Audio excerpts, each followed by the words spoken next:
Welcome back to Abus and Beyond, and today we're going to answer the question that loads of you have been asking, and that's, what is going on with the crafter?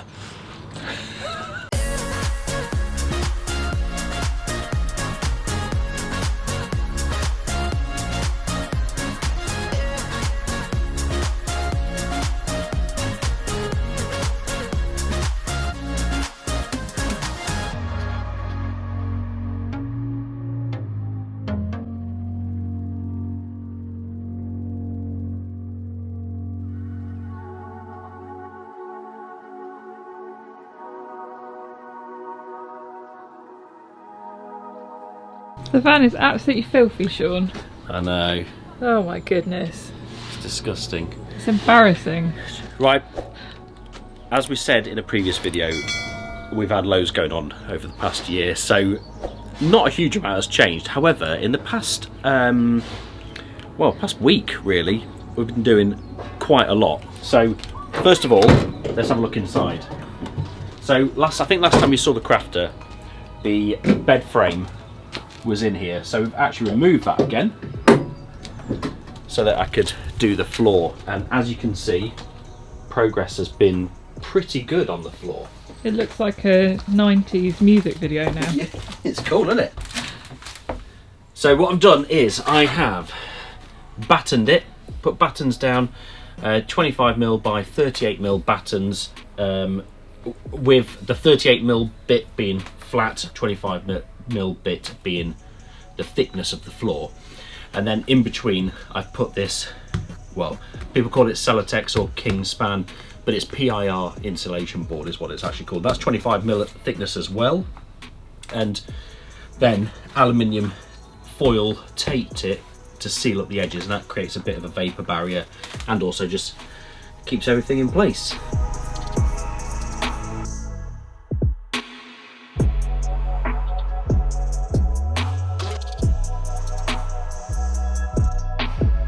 We lifted the original floor, so there's a plywood floor that comes with it, and originally I was going to lift that and then put a sandwiched insulated floor, a thin one in, and just be done with it. But the more I thought about it, the more I thought I want a decent chunk of insulation underneath our feet, because there's nothing worse than in the evening putting your feet down on a cold floor. So that's why we went with this approach. And we're actually going to reuse the floor. When I lifted it up, which was a nightmare, it's really hard to pull up. You've got loads of tie down points all around, and they bolt through the floor, so you have to unbolt them. There's about 12 of them throughout the van. Lift all them, and then there's one strip of glue all the way down the middle of the floor. It's in 3 pieces, the floor is. One strip of glue all the way down the floor, but it's the stickiest stuff imaginable. It's so hard. So I had to get a crowbar underneath and prise it open, but it all came up in one, which is why we're actually going to reuse the floor, because it's actually a really good quality floor. So what I need to do is I need to put that floor back down on this, and then we can go about fixing stuff to that floor, and we can screw all the way through that floor and also into the battens. In fact, I'll show you where the floor is now. So our previously converted garage that was going to be a DJ room has become a garage again. It's full of storage. As you can see, we've got the chop saw there, but very excitingly, we've got this massive box is the rib bed. It's the rock and roll bed. So we are so excited to put that in. But obviously I need the floor down before I can put that in. What I have done as well is I've put extra battens in the place where this is going to go. Just it won't be screwed to the battens, it'll actually be bolted all the way through the floor to the underneath of the van, but it just gives a bit more support. So yeah, we'll show you that in a later video, but yeah, it's quite exciting, that is. The floor that I spoke about, this is the rear portion of it. You can see those holes in here. This is where those tie down points go through. In fact, I've got them here. They basically go through and it's bolted through the floor. There's every chance they might still be useful though, because if you want to tie down the dog. I know, but to cut these out in exactly the same place, because you'd have to space them out again. Like okay. The dog does not need to be bolted through the chassis. He's not that strong. Trust me. He's strong, but he's not that strong. So yeah, I get that. We're so just talking about for safety, by the way. We don't just tie our dog down to the floor all the time. Vicious. This is just Don't let him out. while we're travelling, you know, you have a seatbelt type thing. But yeah, but we can. He could just be bolted to this floor. He doesn't need to be. It doesn't need to be that secure. But you get 2 bolts that go through these in through the floor, and you undo them, take them out, and then obviously you've got holes all the way through the floor. So what I did is I got shorter bolts, put them through with some thread lock to stop them from coming out, and some washers, and then that just seals up the hole nice and easily. These bits here, when the floor goes on, we're going to lino over this floor, so obviously that would cause an issue. So I'm going to have to cut out, probably using these as a template, cut out some bits of thin ply just to fill the gaps in. Maybe just glue them down and just leave them be. That'll make it nice and flat. But you can see the quality of this, the factory floor is really good. It's, what is it? It must be about 12 mil, maybe. But it's really thick stuff. I was a bit concerned at first that the texture on this would mean that you can't adhere anything to it, but I think it's actually going to help having a rougher effect. I think be able to put some lino glue down, like a vinyl floor glue, and then fit the vinyl floor to this. And it's so much easier, the fact that it's already cut out for the wheel arches and things like that. That's the boarding you can see that goes down. There's an offcut left there, so it's 25 mil. It's already got foil on either side. Yeah, it just is already sort of has a vapor barrier built into it, and it's got really good insulation properties in that keep it nice and warm in the van. And then right down on the floor you can see the battens that I used. So don't need to use anything fancy for the floor, it's just, these are roofing battens. The reason I've not done a how-to on any of this, by the way, the reason I'm just showing you is because I basically just copy people on YouTube, so it would just be third-hand knowledge. You might as well search the people that know what they're doing, and yeah, get all your information that way. And at the end of the build we'll do a full video showing you all our resources that we used to create this van build, and it'll give you a good video of, yeah, great advice from people that properly know what they're doing. You will as well by that point. Yeah, but I am only copying other people, so it's a bit pointless me doing a how-to. You can see the bed frame back in here, so that'll go back in once the floor's in, and it just gets in the way. But I wanted to build the bed frame to make sure that I was happy with the height of everything. So also what you find with this method is all it does is add about 25 mil to the height of the floor, obviously, but with the sort of 12 mil boarding, the ply board that goes on top, it means that when you stand in the van you've still got a really good amount of head height. We kept looking at different options for the ceiling. We really don't want to eat into the head height. That's obviously, I really want to be able to stand up. So originally we were going to maybe clad the roof, but ideally you need to, I'm just worried about the thickness of that. So what we actually think we're probably going to do is we may carpet the roof actually. So put ply boards up that will fix straight to these battens, and that will give a fairly thin roof, and it'll also, yeah, we'll just put carpet on the top. And we quite like the idea of a bit more of a homely feel with a soft furnished roof to it. Stops it making so much noise when you're driving as well. Yeah, do you know what, it's amazing, right? So when we lifted the floor out of this, we took the plywood floor and it's just bare metal on the bottom. We took the bed frame out, took the mattress out obviously and everything like that. We've still got some insulation in the side, but oh gosh, the noise that this van makes, it bellows and echoes like mad when you drive along. It hurts your ears. So obviously we put this floor back in, and I had to nip to B&Q the other day, and already that makes a difference. That floor makes a difference, and then when we had the mattress in, it just absorbs so much sound, it's amazing. So you can actually stand on this king span and walk around, but obviously it's not ideal to be treading all over it loads. And you can see where I've knelt down to do the, just like here, where you kneel down to do the aluminium tape, it's made dents in this bit, so you've got to be pretty careful with that. But yeah, I put some extra bracing in the side here. The plywood floor that will go back down again is so strong and so thick that it doesn't matter too much about where the battens are. But yeah, it just makes it easier. I started working out a bit of a framework because the kitchen's going to go here, so I'm not entirely sure what to do with the step here. Just open this. Not going to go so far because the bins are in the way.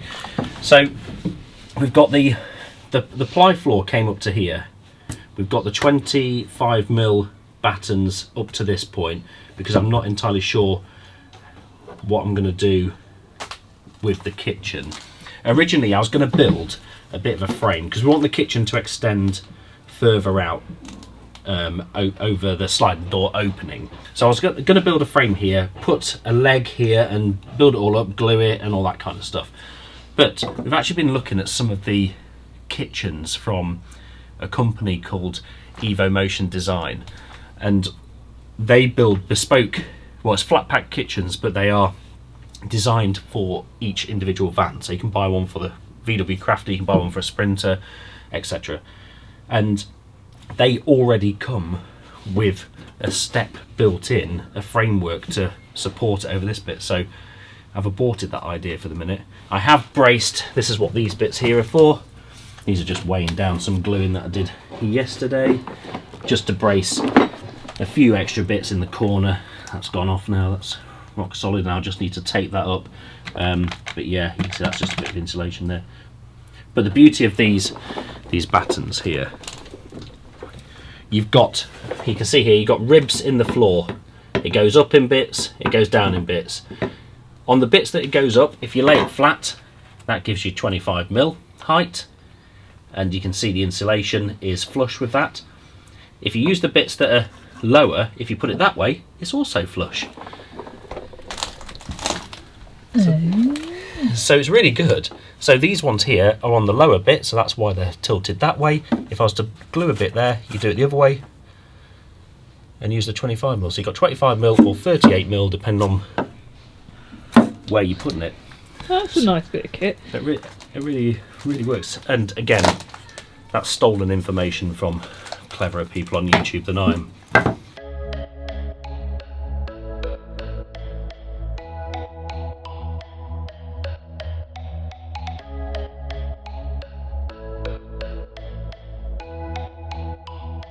Right, another thing that we've done, if you come around this way, you can see the roof rack, okay? So you've got slats all the way along, and then there is no slat, as you can see. When we had the roof rack put in, there were slats all the way along, but we need to put a vent for the bathroom, or shower room, here.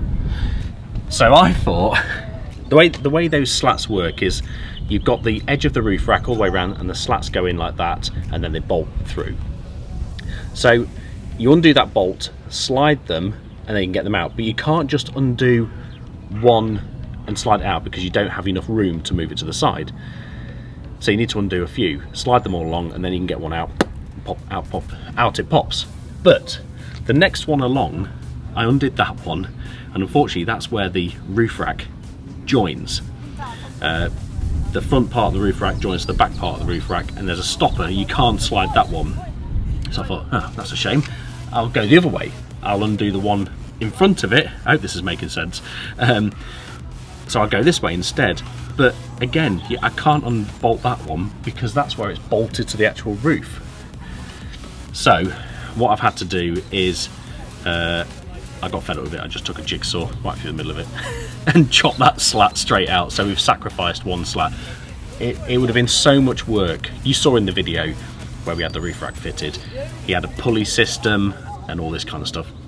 I would have had to have undone it from the actual roof, and it would have been a nightmare getting it all back together again. So we've just sacrificed one of the slats.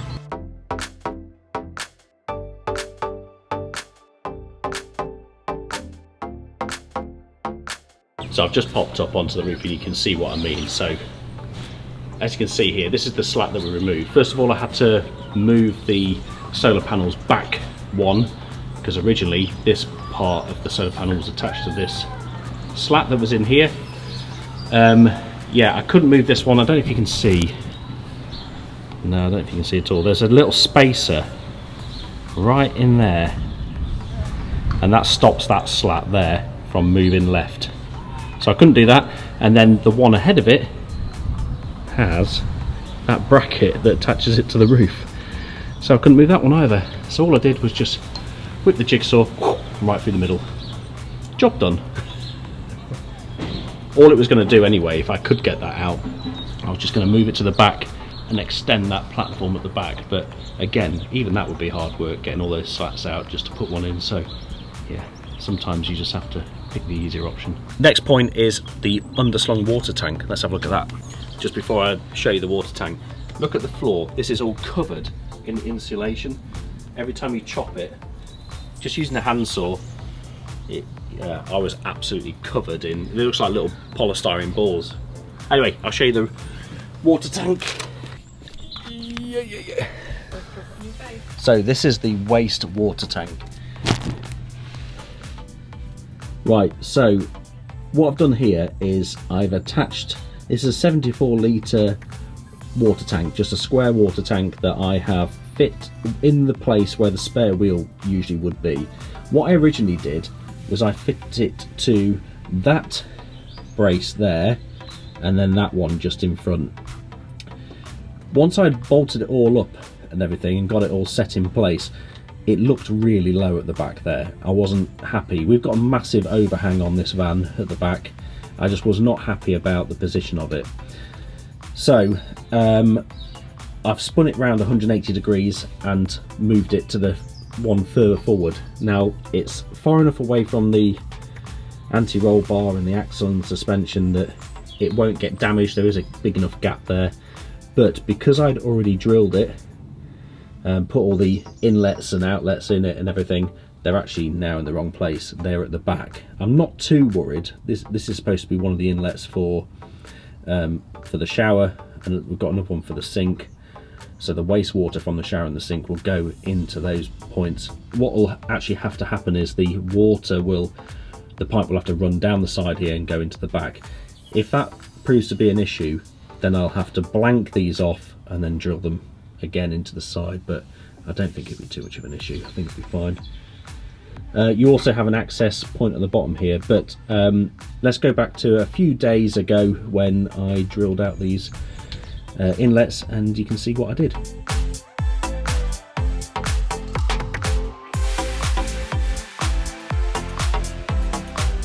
Right, let's talk you through what I've done with the wastewater tank. First of all, I agree, I need a workbench.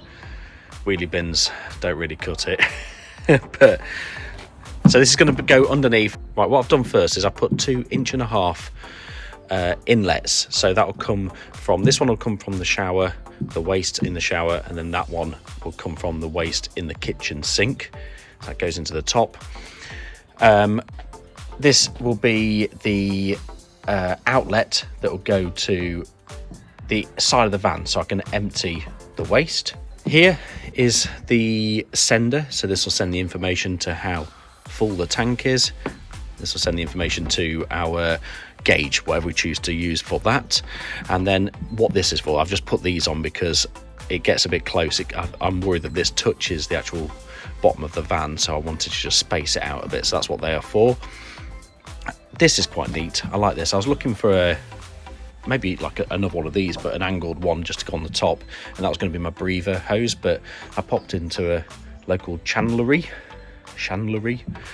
boat place basically, which we've got loads around here because we're right near the Solent, and they have this little breather thing. So it just has a thread on it, just pops down into the tank, and then yeah, all I've done is I've just drilled a hole and put that in. I did actually cut a bit off. I put it in the bin now because it was really about that long, which I didn't really want to create an airlock, so I've cut it right down so it's a little bit, so the tank has to be a lot fuller before this gets submerged underwater. But and then also I should show you on the bottom as well, the bottom of the tank just comes with an opening so you can get in there and clean it out, and this will be on the bottom of the assembly, so it will sit that way up, which yeah, looks all right. This is a 74 litre wastewater tank as well. So I'm around the other side now, and you can see how it attaches this like rubber banded it's like a rubber, but well, it's steel but with rubber on the outside, and it kind of folds over and attaches in, and you basically twist the top bit there, and that pulls this whole system up and tightens it. But it's a bit cumbersome. There's ones with proper brackets that I'm trying to find, but I can't seem to find them. That's our outlet, so when you want to empty the waste, it will come out of here, and then we'll have a tap on the side of the van. But yeah, that's 74 litres, so that's a good size. And then we've got a 100 litre wheel arch freshwater tank that will go inside, and therefore it'll be sort of naturally insulated from the elements outside, which will be good. You are absolutely covered. It's ridiculous. I only laid on the floor for a couple of Got seconds. a serious dandruff problem.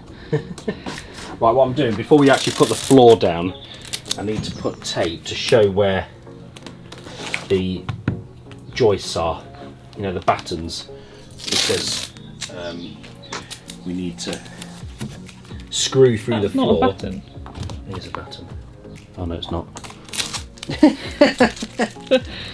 No. Yeah, we need to show where the battens are so that I can screw through the floor into the batten. That could have been a terrible mistake, couldn't it? Well, I would have just gone into the insulation.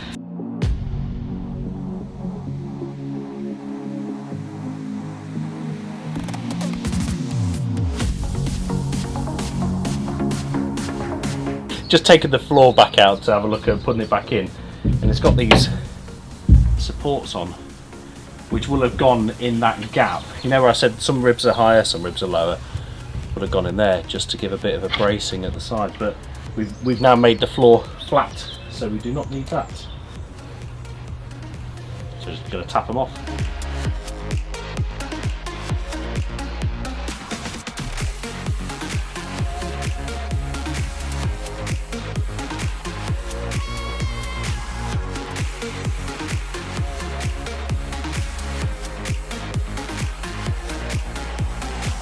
So the rear portion's in. I just put these bits of timber underneath because I didn't want it completely flat, so that I can work out exactly where it's going to go, and then I need to put a bit of timber across here, I think. You see, just along here, otherwise we're going to have a big open gap, and I need to make that look a bit prettier to finish that off. It's such a shame because you do all this work and then you just go and cover it up and it looks the same as when you last saw it. It just shows how much work goes into these things. Right, well, I think that's it for today's video. I need to do that finishing strip, have a look how that's going to work, and then start screwing it all down. But it looks the same as when you last saw it. But exciting times coming up. We know we've got the rock and roll bed going in, which I'm excited about, and also I'm going to put the freshwater tank that's going to go in there. So yeah, stay tuned. If you've got any questions, please drop them in the comments below. I'd love to see all your comments, and please like and subscribe if you've not already. The crafter build is in full motion now, so thank you so much for watching, and we shall see you in the next video. Cheers.